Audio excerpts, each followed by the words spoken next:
அதாவது நம்ம கூட இருக்கிற சில நண்பர்கள் இருப்பாங்க. அதாவது உறவுகள், நண்பர்கள், உறவினர்கள்லாம் இருப்பாங்க. என்னென்னா, நமக்கு கெட்டது நினைப்பாங்க. நல்லது நினைக்க மாட்டாங்க. அப்படிப்பட்ட உறவுகள நீங்க கூட வச்சுக்கிட்டு, அவங்ககிட்ட நீங்க எது பேசினாலும் சரி, எந்த விஷயத்த சொன்னாலும் அந்த விஷயம் சிறப்பா நடக்காது. கேடா தான் முடியும்.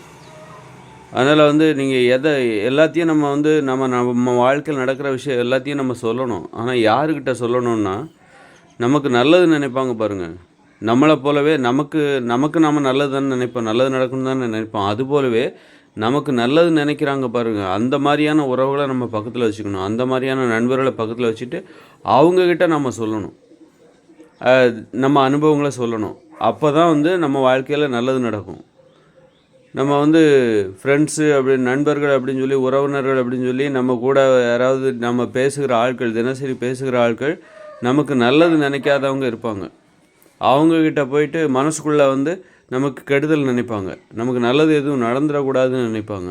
அப்படிப்பட்டவங்ககிட்ட போய் நீங்கள் எது சொன்னாலும், உங்கள் வாழ்க்கையில் நடக்கிற பிரச்சனைகள் எது சொன்னாலும், அந்த பிரச்சனைகளோ அந்த அனுபவங்களோ நல்ல வகையில் முடியாது அது.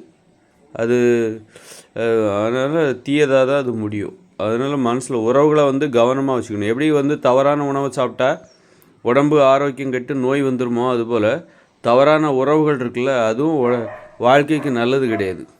தவறான உறவுகள் என்பது வாழ்க்கைக்கு நல்லது கிடையாது.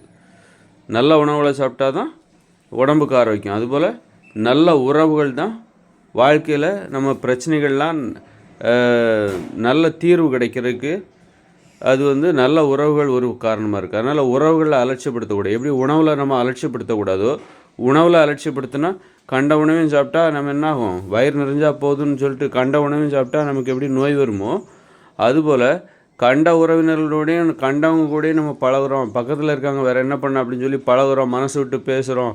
ஆனால் அவங்க நம்மளை பற்றி மனசுக்குள்ளே என்ன நினைக்கிறாங்க அதெல்லாம் தெரிஞ்சிருந்தும் நம்ம பேசுகிறோம். நமக்கு அவங்க நல்லது நினைக்க மாட்டேன்றாங்க. இதெல்லாம் தெரிஞ்சிருந்தும் நம்ம அவங்ககிட்ட பழகுறோம் அப்படின்னா, அப்போ வாழ்க்கையில் நமக்கு நல்லதே நடக்காது. அதை தெரிஞ்சு வச்சுக்கணும். உறவுகளில் அலட்சியம் கூடாது.